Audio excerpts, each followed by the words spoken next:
Hey, so I did get the 4-foot PavoTube, the 30X, Nanlite PavoTube 30X in, so I'm really looking forward to trying this. Now I'm using other lights besides just this to light me right now, but I'll shut the other lights off during the shoot to see what we can get out of it. I did get the barn doors for the two-foot ones. They do have barn doors for the 4-foot. I just didn't get them yet, and I probably will. And what's nice about these barn doors is they, you can turn them into grids with the grid, and it all comes in one unit. But I have never used these before, so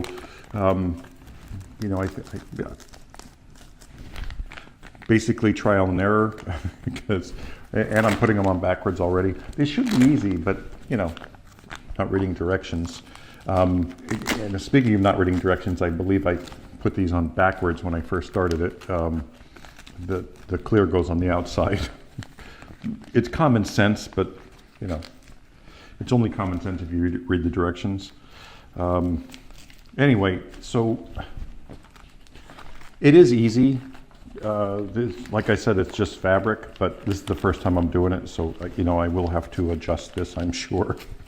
But it's a grid, and it'll control the light. And I'm sure there's a better way to do this, but this is a good start. And the updating the firmware so you can use them with your iPhone and control them with their app or Android, whatever. Here's a quick look on. It's really easy if you have the right flash drive, because SanDisk flash drives don't work on these for some reason. I don't know why. And I did have an issue. I had 3 different flash drives and none of them would work. So I just emailed the company and said, what flash drive do they use? They sent me a link for an Amazon flash drive. It was inexpensive. It was like $9 or something. Personally, I think, they should actually include a flash drive with these if half the flash drives don't work, but that's just my opinion. But here's how you do the flash drive thing. It's simple. You just put the flash drive in, you turn the unit on, after you load the firmware onto it, and it'll just come up, and pushing the right buttons to make sure because if you push one button, it'll just go back to the light. You have to push so it doesn't say back, it goes to firmware or update or whatever, and then you hit the main button, and it updates. Look at it on the video because I can't tell you what the name of the buttons are. Anyway, so today's shoot, I have to shoot a jacket. It's a jacket, a special edition jacket that was done for Daniel Craig in the movie, one of the 007 movies. Anyway, I have to shoot it for a store because they're selling them. I think there's only 700 made, and they bought 6 or 12 of them they want to sell, and they're $750 a piece. So any advertising will help, I'm sure.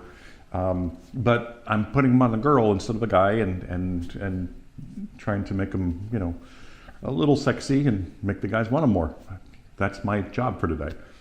The positive side of this is it's basically social media bound, so I don't have to worry about print for this. And because of that, I can use higher ISOs, which will be great to play with these lights.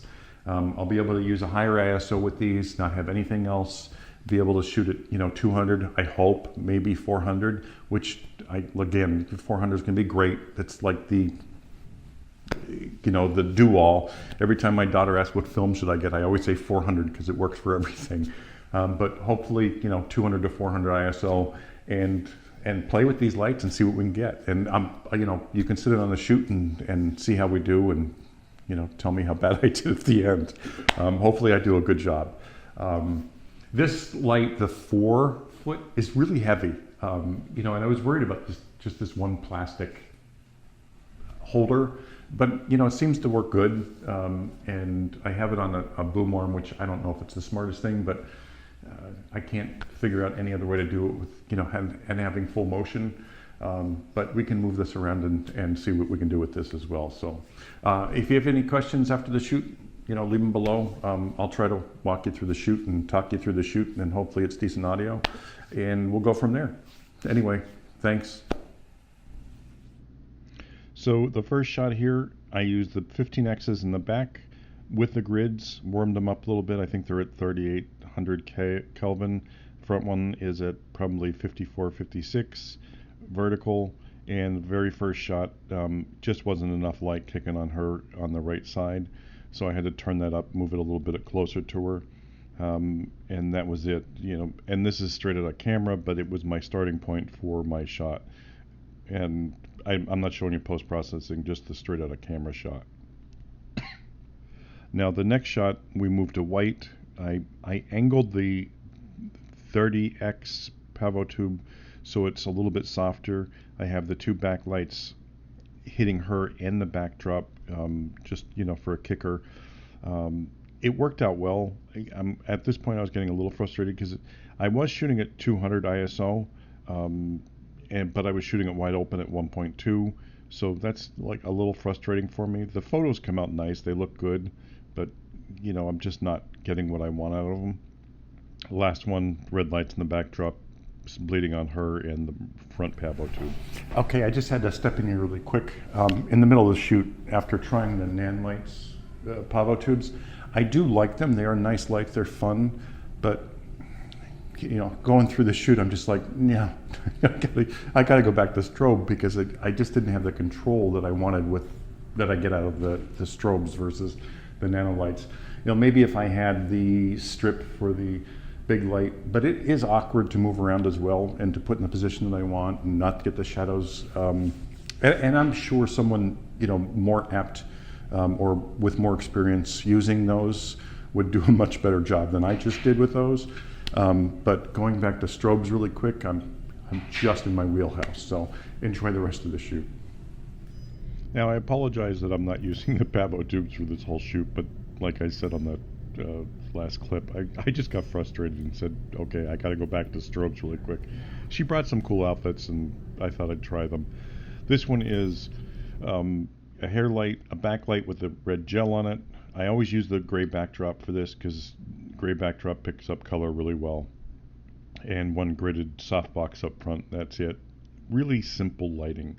I love the grid. I'm using that grid on that, what is it, the beauty dish, and it works pretty well. This is that grid for that Glick box.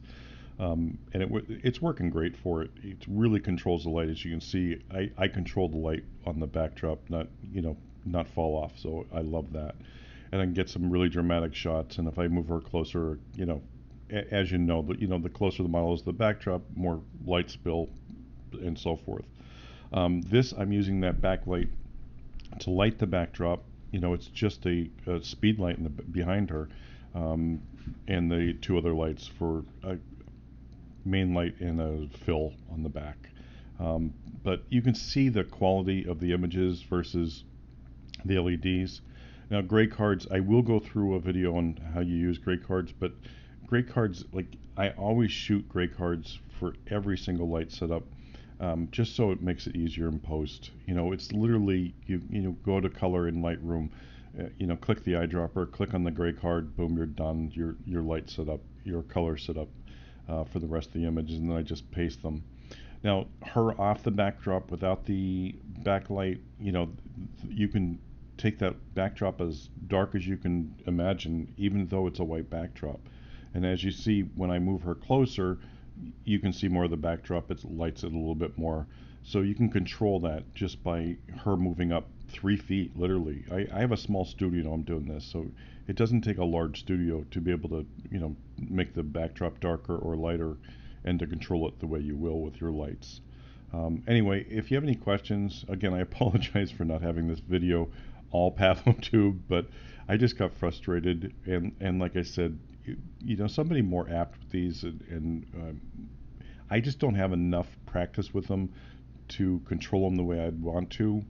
And I'm sure if I had that grid for the 30X tube, I'd be able to control it a little bit more. But I didn't, so I just said, okay, I'm going to shoot the way I normally shoot and throw in strobes and drop my ISO back down to 64 in my happy place. Hope you enjoyed.